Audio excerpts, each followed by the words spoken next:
नमस्कार, मैं हूं मोहित कुमार साहू और आप देख रहे हैं टीवी 24 का खास कार्यक्रम सीधी बात माननी के साथ में आप सबका बहुत स्वागत है। और इस खास कार्यक्रम में हमसे जुड़ी हुई है वर्णिका शर्मा जी।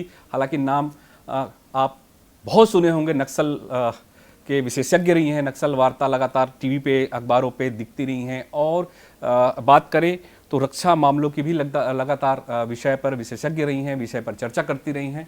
और अभी हम टीवी 24 की तरफ से वर्णिका जी को बधाई भी देंगे। इन्हें राज्य बाल संरक्षण आयोग का भी अध्यक्ष बनाया गया, दायित्व दिया गया, बेहद जिम्मेदारी का पद दिया गया है जो राजनीति से परे है। ये एक तरह से बेहतर वर्क के लिए, एक बेहतर सामंजस्य के लिए, प्रदेश के लिए एक बहुत अच्छे टीम जो आई है वर्णिका जी की, एक बहुत अच्छा काम करेंगी आने वाले समय में। वर्णिका जी, हमारे चैनल में आपका बहुत बहुत स्वागत है। धन्यवाद जी। वर्णिका जी चूंकि काफ़ी समय से लगातार सामाजिक कार्य करती रही हैं आप, और नक्सल, खासकर अगर बात करें नक्सल मुद्दों को लेकर आप लगातार चर्चा में बनी रही, नक्सलियों को लेकर आप बात करते रही हैं, टीवी पे रहें, चाहे वो अखबारों पे रहें, या आम लोगों तक भी आपने जाकर बस्तर में भी काफ़ी काम किया है। इस तरह के काम को लेकर और अभी ये जो बाल संरक्षण आयोग का आपको अभी पद दिया गया है, अध्यक्ष बनी हैं आप, अभी ये दोनों में तो बिल्कुल अलग अलग चीज़ें हैं। अभी आप कैसे कर पाएंगी दोनों में सामंजस्य बैठा के, क्योंकि आपका पुराना काम है, अब इसको करना ही है आपको। जी बिल्कुल। कोई भी काम ऐसे कहूँ तो अलग नहीं है मेरे लिए। पहले भी इन क्षेत्रों में जब मैं जाती थी, जनजातीय क्षेत्रों में, और जो खासतौर पे माओवादी संघर्षग्रस्त क्षेत्र थे, उन क्षेत्रों में जाती थी, तो चाहे आप किसी भी इंसर्जेंसी का बात आप उठाएं, तो इंसर्जेंसी का केंद्र आम जनता ही होती है। और उन आम जनता के बीच बिना ह्यूमन सेंसिटाइजेशन के, मानव संवेदनशीलता के आप काम नहीं कर सकते।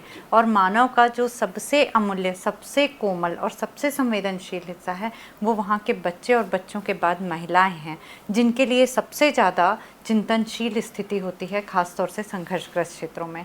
तो आरंभ से ही ऐसा सामंजस्य बिठा के काम किया है और रक्षा से जुड़े विभिन्न विषयों को आत्मसात करने की कोशिश की है। केवल अध्ययन नहीं, आत्मसात करने की कोशिश की है उन क्षेत्रों में जाकर। आप एक छोटे से शहर से निकलकर प्रदेश में पूरा अपना वर्चस्व जमाई, प्रदेश क्या, हम पूरे देश में, आप दिल्ली में भी लगातार जाते रही हैं, पूरे प्रदेश में भ्रम के एक महिला होने के नाते हम समझना चाहेंगे आखिर ये जो इतना बड़ा दायित्व आपको भी मिला हुआ है, इसको आप कैसे कर पा रही हैं और कैसे सोचती हैं कि अभी चूंकि हाल ही में मिला है आपको पद, तो अब इस पे कैसे अपने आप को ढालना चाह रही हैं आप? ये जो अपने महासमुंद के क्षेत्र से मैं निकली हूँ, महासमुंद की बेटी रही हूँ और वहीं की मिट्टी से निकली हूँ। कल ही किसी कार्यक्रम में मैंने कहा कि अक्सर माँ कहती थी कि बेटा तू घर आके रुकती क्यों नहीं है, मेरी बेटी तो घर आके रुकती नहीं है, ऐसा प्रश्न होता था। तो मैं माँ से हमेशा कहती थी, माँ अपना एकाधिपत्य मत समझना, क्योंकि भगवान कुछ बेटियों को घर के लिए नहीं, पूरे वसुधैव कुटुंबकम ऐसा सोचने के लिए भेजते हैं। तो महासमुंद की मिट्टी में वो ताकत है जो अपनी बेटियों को ऐसे पोषक तत्व दे के भेजते हैं कि जा बेटी तू संघर्ष कर, तू वो मुकाम लेके आ जिससे जन का कल्याण हो। बस एक ही उद्देश्य के साथ पिताजी और माँ जो थे वो पालन पोषण किए। महासमुंद का घर घर चाची, मामी, मौसी का घर है। सब लोगों ने इतनी ताकत दी कि आज मैं जहाँ पे भी हूँ, इसकी तैयारी ईश्वर का प्रारब्ध था कि मैं पिछले कई वर्षों से ईश्वर ये तैयारी करवा रहे थे और मैं हर अंचल में घूम रही थी। आज छत्तीसगढ़ का एक भी ऐसा कोना नहीं छूटा है। आप किसी भी शहर, किसी भी ज़िले में जा कर के देख लीजिए, प्रत्येक जगह पे आपको मेरा एक परिवार निस्संदेह मिलेगा। केवल मैं छू के नहीं आई हूँ उन क्षेत्रों को, वहाँ पे रही हूँ, वहाँ पे रुकी हूँ, ठहरी हूँ, वहाँ के लोगों के दर्द को समझने की कोशिश की है। तो आज एक बात तो ज़रूर है कि काम बहुत नए तरीके से करना है, बहुत उज्ज्वलता से करना है, क्योंकि इन सबके प्राथमिक आंकड़े मैंने जब पूरे तरीके से तैयार कर लिए तो ईश्वर ने कहा कि अब सेकेंडरी डाटा के लिए आप यहाँ आयोग में आके बैठिए। बहुत अच्छा। मैं आपसे भी थोड़ा सा जानना चाहूँगा, चूँकि आप रक्षा अध्ययन में आपने डायरेक्टेड होने के बाद भी समाज सेवा के काम में लगातार सक्रिय रही हैं। फिर सरकार में आपको बाल संरक्षण का जिम्मेदार मिला है। अब ये जो सफ़र हम इसी पे चर्चा करते हैं, ये सफ़र तो बड़ा अभी 5 साल का लगभग आपके पास ये सफ़र रहेगा। और हम छत्तीसगढ़ की ही बात नहीं करते हैं, हम पूरे देश की बात करते हैं। जिस तरह से बच्चियों पे, छोटी छोटी बच्चियों पे या महिलाओं पे जो अत्याचार हो रहे हैं, उनकी सुरक्षा को लेकर हमेशा प्रश्न चिन्ह लगा रहा है। हम आखिर कब अपने आप को बदल पाएंगे और इन सब चीज़ों से ऊपर उठ पाएंगे? ये जो लगातार बड़ी बड़ी घटनाएं हो रही हैं, चाहे दुष्कर्म का हो, सुरक्षा की बात है, तमाम ऐसी बातें हैं महिलाओं के साथ इस तरह की चीज, तो आखिर इसका निराकरण क्या है? देखिए, एक दिन में या 2 दिन में ये समस्या उपजी नहीं है। ये समस्या बहुत लंबे समय से देख रहे हैं और लगातार बढ़ रही है, घट नहीं रही है। ये समस्या बहुत ही निंदनीय, दुखद और दर्दनाक है। आज हमारे देश में 3 नवरात्रि मनाई जाती है, चैत्र नवरात्रि, शारदीय नवरात्रि और एक गुप्त नवरात्रि।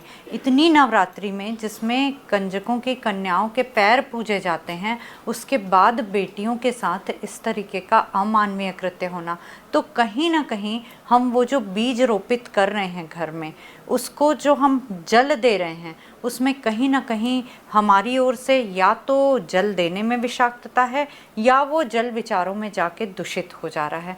तो हमको इस बात को समूल नष्ट करना होगा और कड़े से कड़े कानून का शिकंजा ऐसे अपराधियों पे कसना होगा कि ऐसा कुछ करने के पहले 10 बार वे सोचें कि इस तरीके के कृत्यों को अंजाम नहीं देना है। मेरे कहने का मतलब है मानवीयता और कानून दोनों का सुंदर संगम बहुत ज़रूरी होगा। मुझे लगता है जैसे अभी हाल ही में दुर्ग में एक बड़ी घटना हुई है। नवरात्रि के दिन ही, जिस दिन कन्या भोजन कराया जाना है, उसी दिन उस छोटी सी 6 साल की बच्ची के साथ दुष्कर्म होता है। ऐसा भी सामने आ रहा मामला कि परिवार का ही कोई सदस्य है। अभी तो पुलिस की जांच का विषय है। हम इस तरह से घटनाओं को देखते हैं या समझते हैं, तो ये जो हमारा समाज है आखिर कहाँ पे है कि ये इस तरह की घटना हो रही है? क्या कानून से लोग अब डरना बंद कर दिए हैं, या हमारे कानून में ही कहीं कमी है जिसकी वजह से इस तरह से लोग बेखौफ होकर कर रहे हैं? नहीं, दोनों ही बातों से अलग एक बात है कि लोग अब निरंकुशता की ओर जाते जा रहे हैं।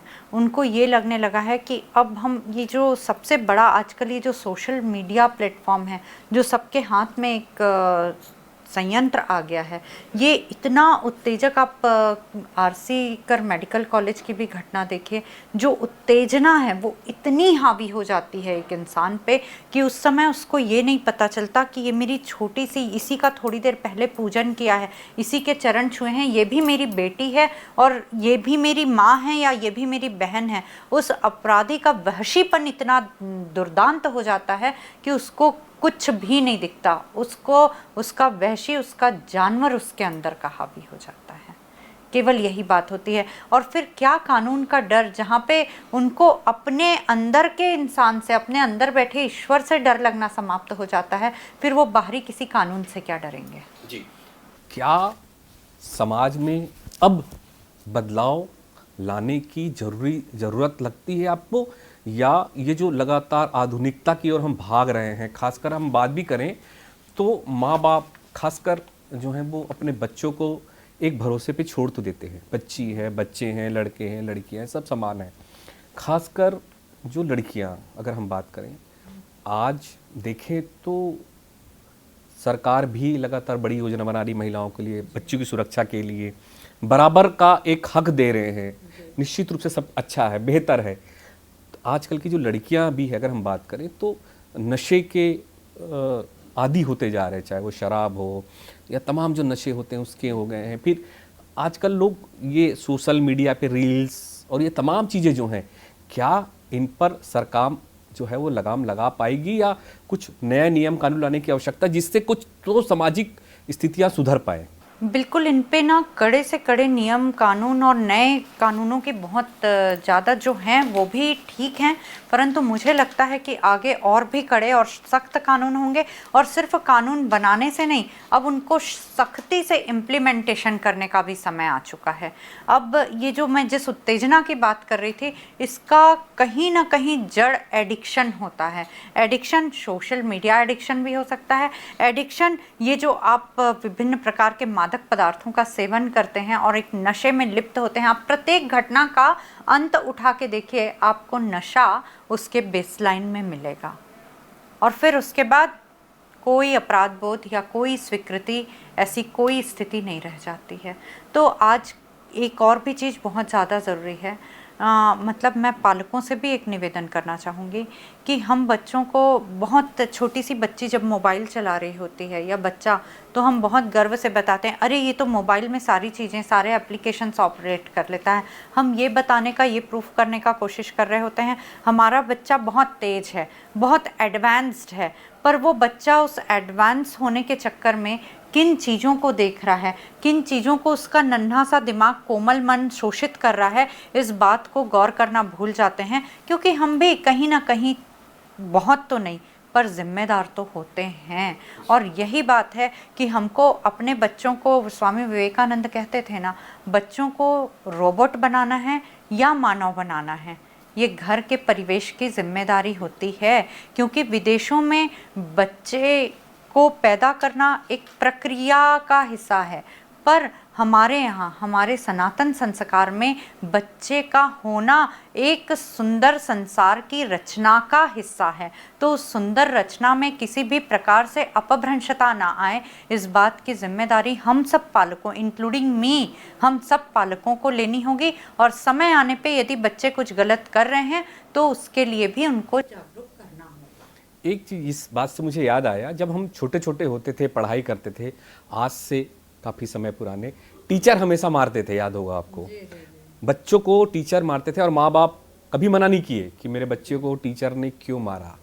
टीचर, अगर बच्चा स्कूल नहीं जाता था, कान पकड़ के स्कूल लेके जाते थे माँ बाप के सामने, और उनको डांट भी पड़ती थी, स्केल से मार भी पड़ते थे, दोनों तरफ से अच्छा मार पड़ता था बच्चों को, चाहे लड़की हो चाहे लड़के, सबको मार पड़ता था। उससे उस वक्त जो बच्चे पढ़ते थे या पढ़ाई किए हैं, एक सम्मान होता था गुरु के प्रति, और बच्चे एक बेहतर आने वाले कल के ओर देखते थे उससे। बिल्कुल। दूसरी चीज, आज के वर्तमान की स्थिति में स्कूल में वो क्या उन्हें, बच्चों को खासकर, वो माहौल मिल रहा है जिससे वो पढ़ पाएं या पढ़ाई कर। आज बड़े बड़े जितने भी स्कूल हैं, अब वो स्कूल तो नहीं रह गए, वो उद्योग बन गए हैं। दूसरा, वहाँ पर बच्चे सिगरेट, नशा कर रहे हैं। ऐसे कई स्कूल हैं, मेरे पास बहुत सारे ऐसे सबूत हैं, मैं साबित कर दूंगा। उसके परिवार वाले बेचारे बहुत प्रताड़ित हैं, बहुत परेशान हैं, क्योंकि वो बच्चे भी जब वहाँ से आते हैं तो अपने माँ बाप की नहीं सुनते हैं, बिल्कुल नहीं सुनते। और बच्चे के जो माँ बाप हैं बहुत परेशान है कि करे तो करे क्या।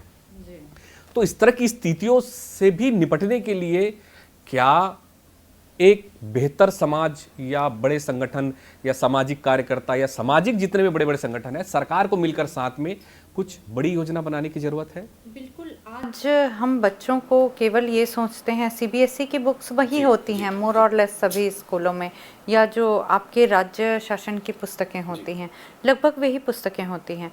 पर हम अपने बच्चों को बड़े स्कूल में पढ़ रही है ऐसा एक लाइन, या बड़े स्कूल में पढ़ रहा है ऐसा बोलते हैं, क्या बड़े स्कूल में पढ़ रहा है ये हम भूल जाते हैं।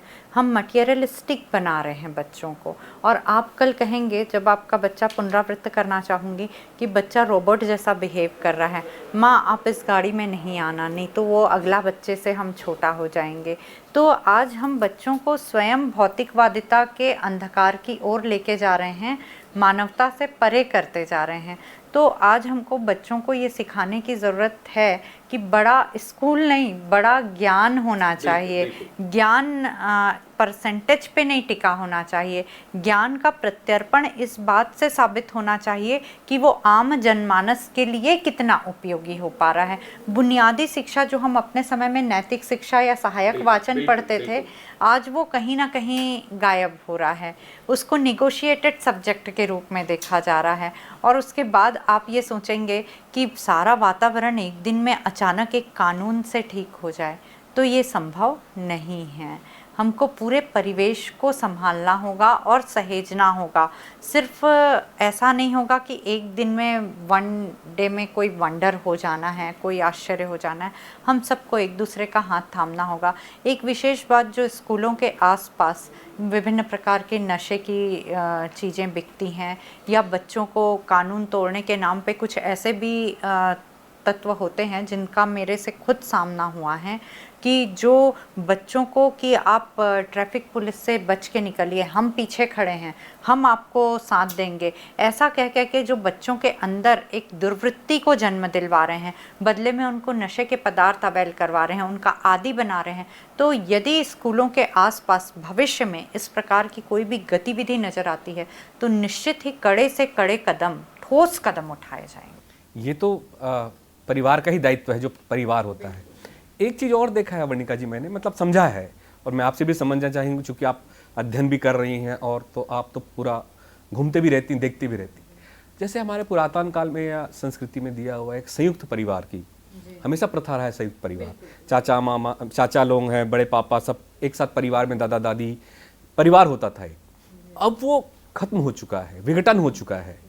तो ये इसके पीछे इसका भी एक कारण है कि परिवार जो है वो, या बच्चे जो हैं वो गलत उस पे जा रहे, सोहबत पे जा रहे हैं। नहीं, आपको मैं बताती हूँ, एक छोटा सा उदाहरण है। सारी माएँ जो देखेंगी ये कार्यक्रम, पहले बच्चा बाथरूम कर देता था या उसको किसी प्रकार का अड़चन होता था, तो माएँ बार बार उसको बदल के देती थी। आजकल एक वो पहना दिया जाता है आर्टिफिशियल सा, बच्चा रोता रहता है, सोता रहता है, थोड़ा सा कुनकुनाता है, उसने वो हाथ पैर चलाना, हाथ पैर मारना, अभ्यास करना बंद कर दिया। अब दूसरा पड़ाव, पहले और भी भाई बहन होते थे जिनसे वो अपना संवाद या साझा किया करता था चीज़ें, वो साझा करना उसने बंद कर दिया। अब उसको कुछ भी चीज़ चाहिए तो वो उसका एकाधिकार है।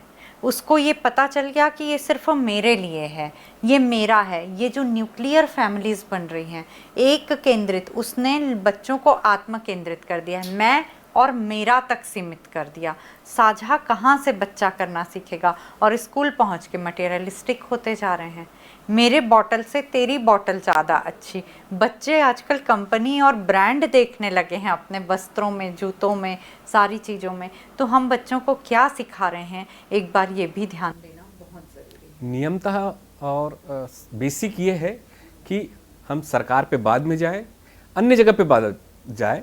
सबसे पहले हम परिवार में हम किस लेवल पे हैं और हम बच्चे को क्या शिक्षा दे रहे हैं, सबसे पहले महत्व ये समझने की आवश्यकता। बहुत अच्छी बात कही आपने। चलिए हम आगे भी बढ़ते हैं इससे थोड़ा और, क्योंकि आप संघ से भी आपका जुड़ाव रहा है और इतना जो दायित्व मिल रहा है, अभी संघ में भी आप रही हैं। अब ये कैसे हुआ और वहाँ पर क्या आपने दायित्व निभाया, वहाँ पे संघ में भूमिका, आपने किस भूमिका पे भी काम किया संघ में, तो हम उसको भी समझना चाहेंगे, दर्शक भी समझना चाहेंगे। जी जी, कार्य तो मैं शुरू से ही कर रही थी, चाहे कहीं भी काम किया है, हमेशा से काम राष्ट्र के लिए समर्पण रहना मेरा ध्येय रहा है और मेरे सारे कार्य सामाजिक सरोकार से जुड़े रहे हैं। लेकिन चूंकि आपने कहा कि एक अध्ययन का स्वभाव है मेरा, अध्ययन का भी एक सेगमेंट था शोध करना। तो प्रत्येक सामाजिक कार्य के पीछे या पहले मैं एक शोध जरूर करती थी। शोध परक सामाजिक कार्य, साइंटिफिक सामाजिक कार्य, साइंटिफिक से यानी विज्ञान से अध्यात्म, स्पिरिचुअलाइज द टेक्नोलॉजी, इस बात पे बहुत यकीन करती हूँ। तो प्रत्येक सोशल साइंटिफिक मेथडोलॉजी को समाज में ऐसे अप्लाई करना कि समस्या का कारण अनुरूप निदान मिल सके, ये शुरू से मेरा ध्येय रहा है। मतलब केवल ये नहीं कि आज आप कुछ चीज़ कहीं पे करके आ गए, ये सामाजिक कार्य है, नहीं। आप बकायदा प्राथमिक आंकड़ा लीजिए, द्वितीयक आंकड़ों से तुलना कीजिए और तीसरे में फिर वहाँ पे आप प्रोसेस को अप्लाई कीजिए। बहुत मेहनत लगती है इस बात में और बहुत समय लगता है, बहुत धैर्य की आवश्यकता होती है, थकान भी होती है। पर यदि आपने ठान लिया है कि उस क्षेत्र में शोध परक सामाजिक कार्य करना है, तो आप एक दिन अपनी मंजिल पे पहुंच ही जाते हैं। कुल मिला के कारण की चिकित्सा जरूरी है। बिल्कुल। जब तक से आप कारण को नहीं समझेंगे तो चिकित्सा कैसे हो पाएगी? Prevention is always better than cure, मैं हमेशा से यही मांगती हूँ। बिल्कुल। और एक चीज़ मैं आपसे ये भी समझना चाहूँगा, चूँकि आप नक्सल क्षेत्र के लगातार जाती भी रही हैं और नक्सल जो है वो उसको लेकर आप लगातार आप काम भी करते रही हैं नक्सलवाद में। छत्तीसगढ़ जैसे क्षेत्र में जहाँ बहुत खूबसूरत अच्छे लोग, सीधे साधे सामान्य लोग रहते हैं, छत्तीसगढ़ में बहुत ज़्यादा कुछ नहीं, आप आदिवासी क्षेत्र भी जाएंगे बहुत सीधे सरल होते हैं। आप छत्तीसगढ़ किसी भी क्षेत्र, चाहे सरगुजा में जाइए, चाहे दुर्ग भिलाई वाले क्षेत्र में जाइए, चाहे महासमुंद वाले बेल्ट पे जाइए, किसी भी क्षेत्र में जाइए, सीधे साधे सरल लोग हैं छत्तीसगढ़ में। नक्सलवाद जैसे जो बड़ा एक काला धब्बा सा कह सकते हैं छत्तीसगढ़ के लिए, लोग आज मैं भी खुद अगर बाहर विदेश में भी दिल्ली उल्ली कहीं भी जाता हूँ तो कभी बात भी होती है कि छत्तीसगढ़, तो बाहर तो खैर कम जाते हैं, लेकिन अभी अभी लोग जानना चालू किए छत्तीसगढ़ को लगभग 20 साल से, कि छत्तीसगढ़ अच्छा वो नक्सल वाला क्षेत्र जहाँ पे नक्सली बहुत है, उनको डर लगता है कि रायपुर कैसे आए जी। तो एक नक्सलवाद का बड़ा रहा है प्रदेश में। आखिर इस समस्या का निदान कैसे होगा और कब तक हो पाएगा, क्या लगता है आपको? आखिर जब पंजाब में आतंकवाद खत्म किया जा सकता है तो नक्सलवाद क्यों नहीं छत्तीसगढ़ में? मैं शुरू से ही कहती थी कि कब नक्सल मुक्त होगा वो क्षेत्र, तो मैं कहती थी जब वो क्षेत्र भय से मुक्त हो जाएगा तो वो क्षेत्र नक्सल मुक्त भी हो जाएगा। विकास की बात तो बाद में आएगी, हम एकदम से विकास की बात उन क्षेत्रों में नहीं कर सकते हैं, क्योंकि वो क्षेत्र एक प्रकार के अद्भुत जो प्राकृतिक संपदा है, इतना सुंदर खनिज है, जो मानव मूल्य हैं वहाँ बहुत सुंदर हैं। तो इतनी सुंदर चीज़ों पे जिस प्रकार का दीमक का आवरण है वो खत्म होना बहुत ज़रूरी है। वो एक दिन दो दिन की समस्या नहीं है, लंबे समय से पनपी हुई समस्या है। अभी जो एक साथ दो बेल्ट पे कार्यवाही हो रही है, मैं फिर से कहूँगी कि केंद्र वहाँ का लोकलाइट है, वहाँ की आम जनता है। यदि आम जनता के मन में एक विश्वास आ जाए कि नहीं, अब ये क्षेत्र हमको आगे बढ़ना है, इस क्षेत्र को नक्सल मुक्त करना है, उनका साथ शासन और प्रशासन को बिल्कुल आज मिल रहा है। क्योंकि शासन प्रशासन की योजनाएं वास्तव में, मैं बिना मतलब अनबायस्ड वे पे जाके बोल रही हूँ, इन पिछले 1-1.25 वर्षों में 2 पैरेलल बेस पे जो काम हुआ है, जहाँ पे गन की ज़रूरत थी वहाँ पे गन, और जहाँ पे मन की ज़रूरत थी वहाँ पे मन विजय करने का काम हुआ है। और मन विजय करना सबसे प्रमुख एक रीज़न बन रहा है, क्योंकि वहाँ के लोग ये चीज़ अब समझने लगे हैं। यदि माओवाद किसी का कल्याण करने के लिए आया होता तो इतने दिनों में स्कूल और कॉलेजों की स्थापना कर लिया होता। उसका विरोध इस बात के लिए होता कि यहाँ पे स्कूल खोले जाएं, यहाँ पे कॉलेज खोले जाएं, इसलिए नहीं होता कि यहाँ पुल नहीं बनाए जाएं, यहाँ सड़क नहीं बनाए जाएं। इस बात के लिए वो कभी विरोध नहीं करते। आप उठा के देखिए ना पहले का इतिहास, यहाँ पे नेतृत्व ना खड़ा हो, इसके लिए आप चुनाव ना होने दें, चुनाव के समय बड़े नेताओं को मार दें, तो ये सारी बातें नहीं होती। अब इन बातों को कौन समझ रहा है? आज वहाँ का युवा समझ रहा है। वे ही युवा जिनको वो अपने संगठनों में भर्ती करके ले जाते थे, आज वो युवा जागरूक हो रहे हैं। क्यों जागरूक हो रहे हैं? कारण ये है कि आजकल मोबाइल जगह जगह पहुँचते जा रहा है, कहीं ना कहीं वो ये चीज़ समझ रहे हैं। हाँ, एक हद तक मैं भी इत्तेफाक रखती हूँ, क्योंकि जिस तादाद से वहाँ की आम जनता और सुरक्षा बलों का मनोबल उच्च है, तो हम ये मान सकते हैं, क्योंकि इनकी नई भर्तियां बंद हो चुकी हैं। युवाओं को बिल्कुल अब बहुत प्रशस्त इच्छा है कि वो आगे बढ़ें। बस इनके रूपांतरण और माया वाले रूपांतरण से हम सबको भी सतर्क रहने की ज़रूरत है।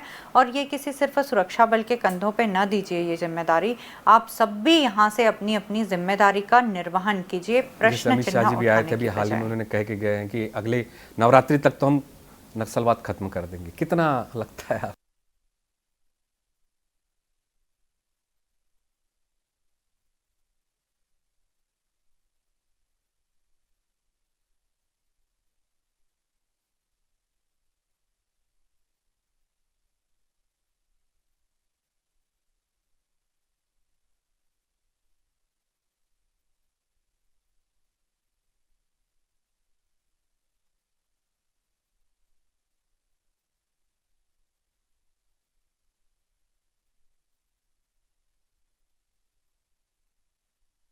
अभी हाल ही में ये भी लगातार आ रहा है, नक्सल जो है, नक्सल के जो बड़े संगठन लोग हैं वो भी वार्ता चाह रहे हैं नक्सली वार्ता चाह रही है, ये कहाँ तक सही है और उनका क्या उद्देश्य है ऐसा नक्सली वार्ता चाह रहा है? ये जो वार्ता वाली बात है ना, ये इनका साइव और स्ट्रेटजी जो मनोवैज्ञानिक युद्ध कर्म है, इसका एक प्रकार का हिस्सा होता है।